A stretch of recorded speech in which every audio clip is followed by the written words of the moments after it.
Before I tell you what happened on November 14th, 1965, I need you to understand something. This is not a war movie. There are no dramatic scores swelling in the background. There is no slow-motion heroism.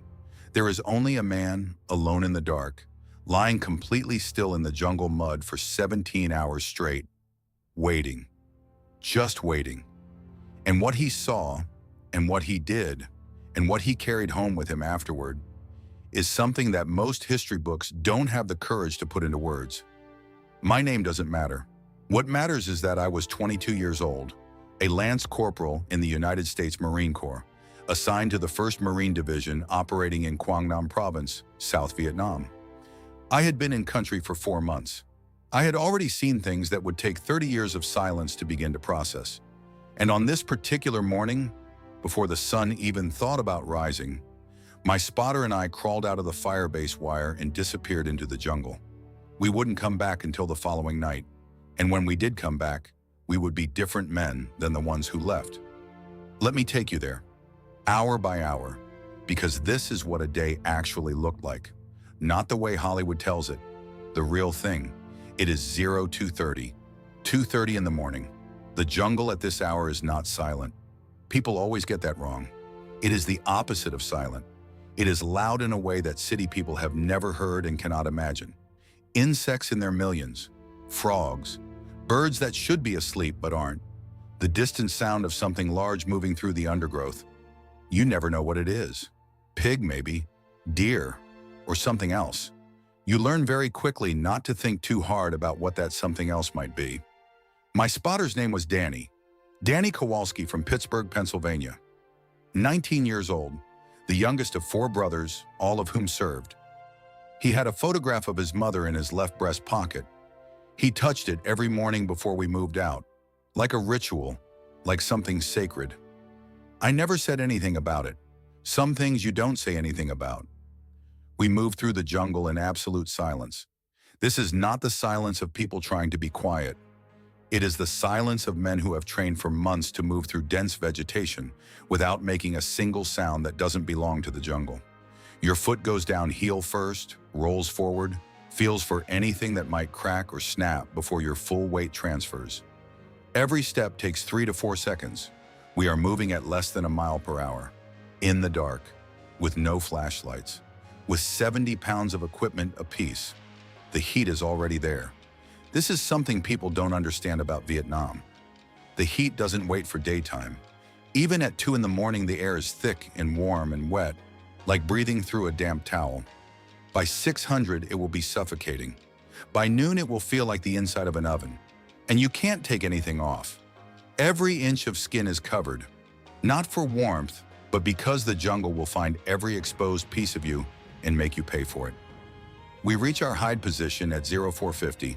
We have been moving for 2 hours and 20 minutes. We have covered approximately 2 miles, in the dark, through terrain that had no paths, no clearings, no anything that you could call easy. Danny marks our position on the map. I begin to set up. A sniper's hide is not a foxhole. People imagine something dug into the ground. Walls, cover, something that looks like protection. A proper hide is invisible. It is the jungle itself, rearranged so slightly that nothing looks different to the eye that doesn't know what it's looking for.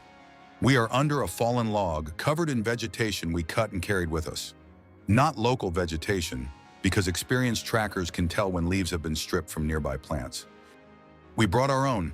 We arranged it in the last 20 minutes of darkness, and then we stopped moving entirely.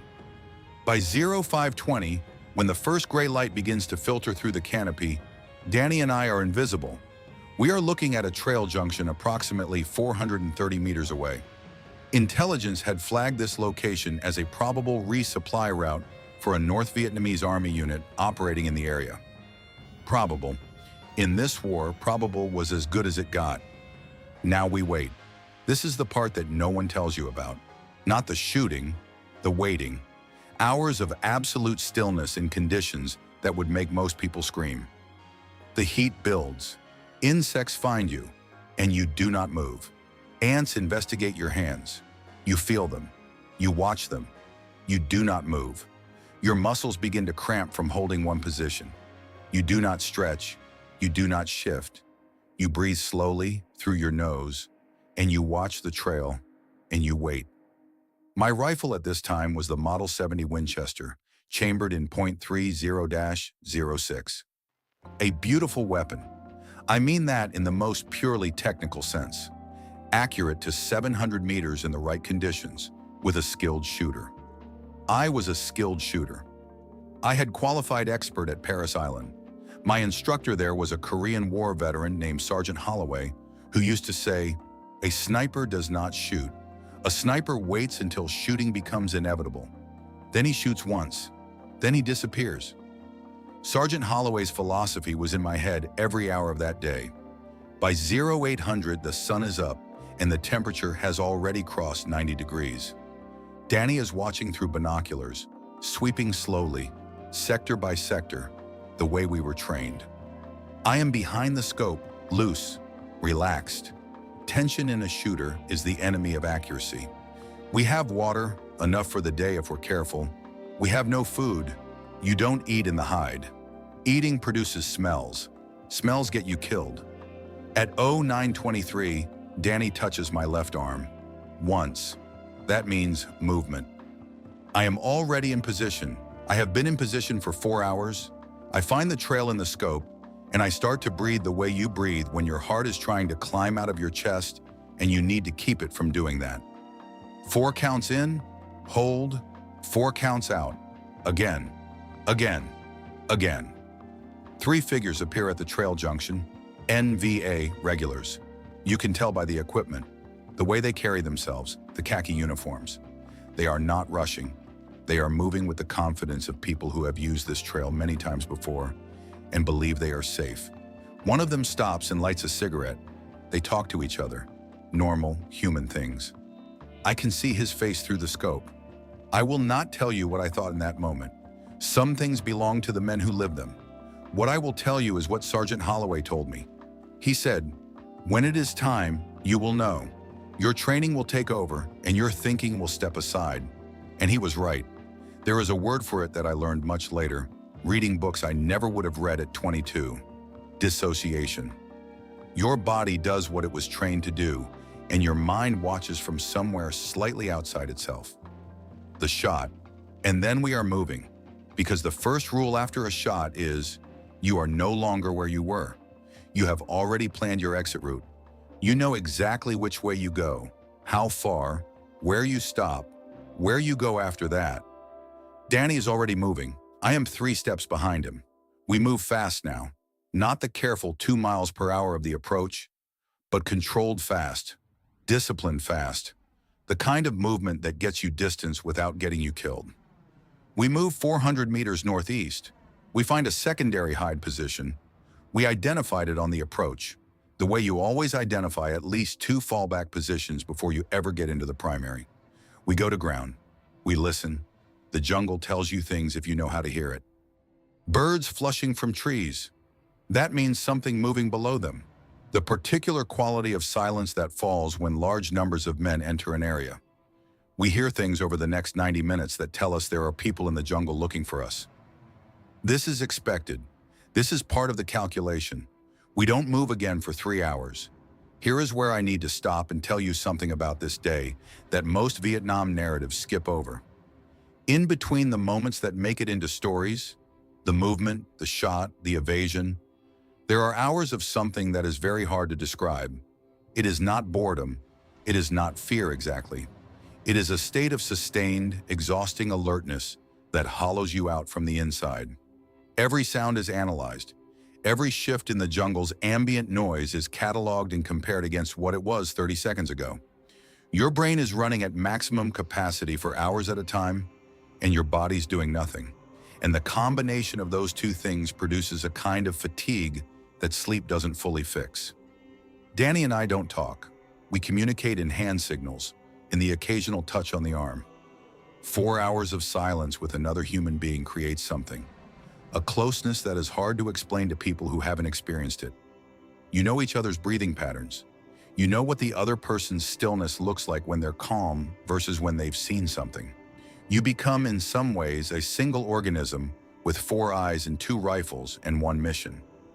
At 13:40, 20 minutes before 2 in the afternoon, we begin to move again. We need to change our position significantly. The search activity we've been hearing and tracking tells us they have a general idea of the area we're in. Not our exact location. If they had that, we'd already know it in a much less comfortable way. But the area, we need to get out of the area. What follows is 2 hours of the most demanding movement of my life.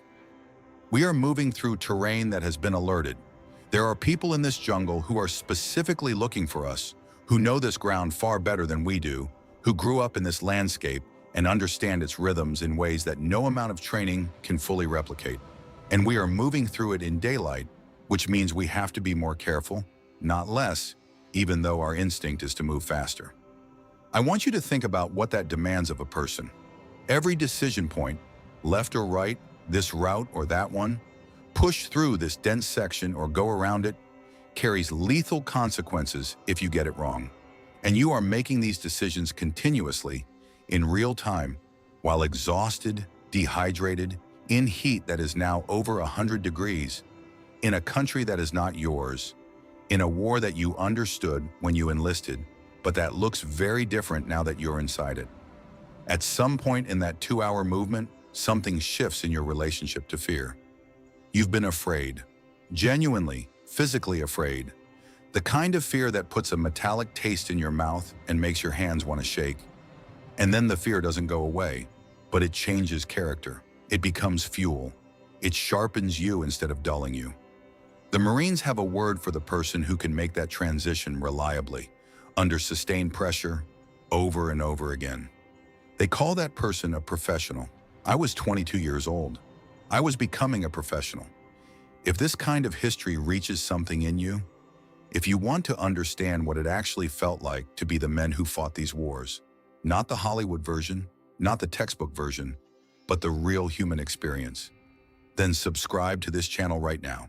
Hit that bell, because we are going to every corner of history, every uniform, every forgotten battlefield, and we are going to bring it to life the way it deserves to be told. Don't miss the next one. By 1600, we have reached our secondary extraction corridor. We are approximately 3 kilometers from the firebase. We have water for maybe 2 more hours. Danny's left boot has developed a problem. A seam is separating, and on every step, the wet mud of the jungle floor is finding its way inside. He hasn't said anything about it. He won't say anything about it. It is not the kind of thing you say anything about. We cannot go straight back to the wire.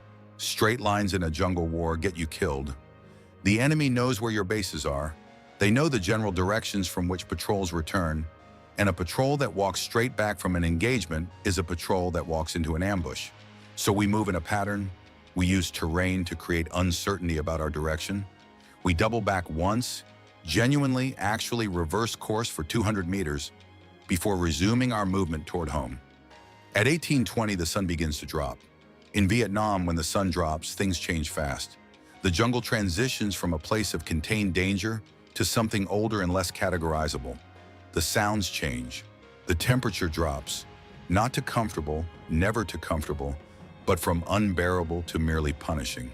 And the darkness, when it comes absolutely. We have red lens flashlights. We do not use them. Red lenses are less visible than white light, but in a jungle under active search, any light source is a risk you don't take. We move by feel, by the faint remaining light that filters through the canopy, by memory of terrain features we logged during the approach.